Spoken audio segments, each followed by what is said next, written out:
하일리의 법칙, 그리고 유사 이론, 산업재해 예방, 위기 대응, 기업 경영, 조직 관리, 범죄 예방. 많은 분야에서 유용해서 꼭 알아두시면 좋습니다.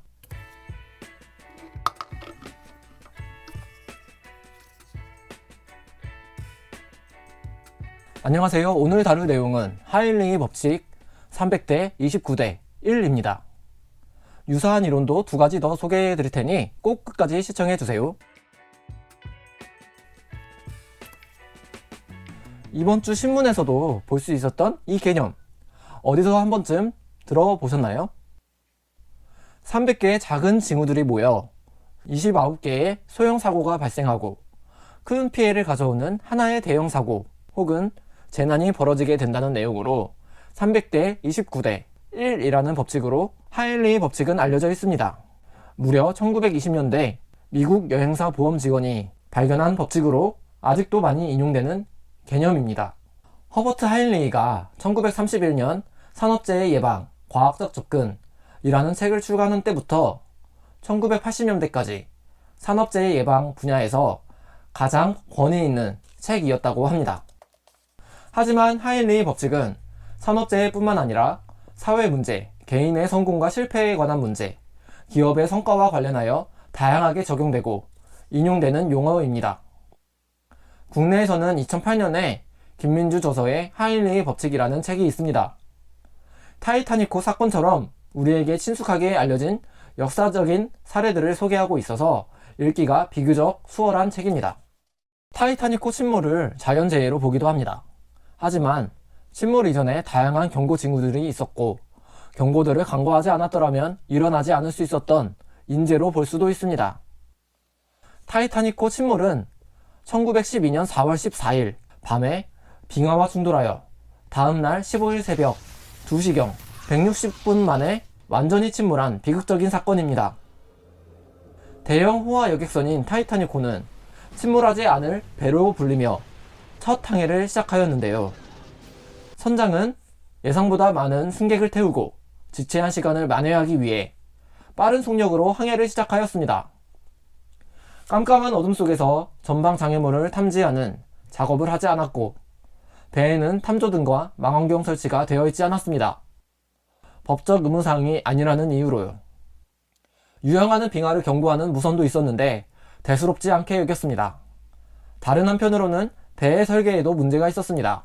승객 편의상 방수 갑판 구조에 문턱을 낮추고 수직 격벽을 사용하지 않았습니다.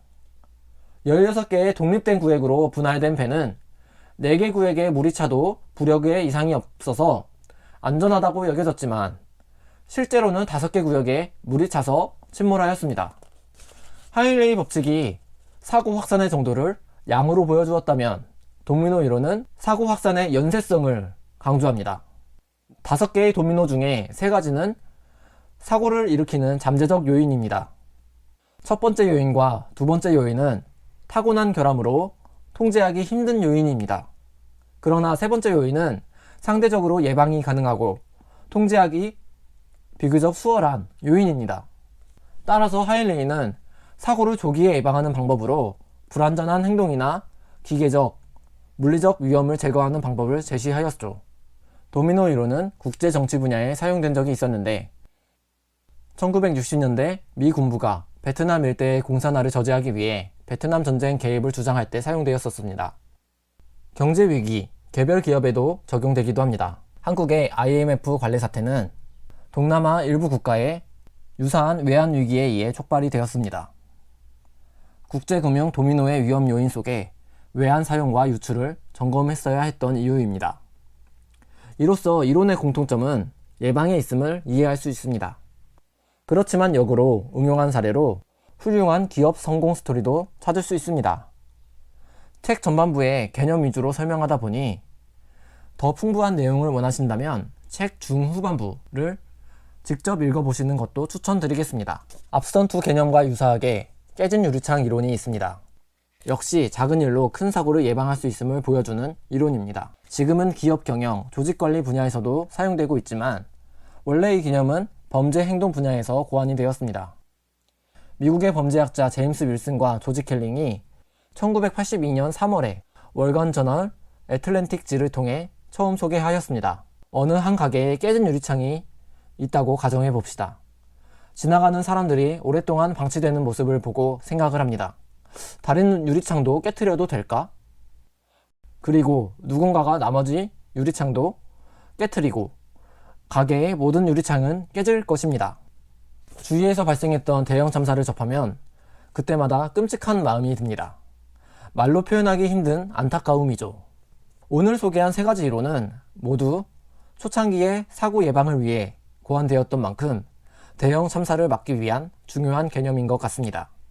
다시 한번 3가지 이론을 정리해 보겠습니다.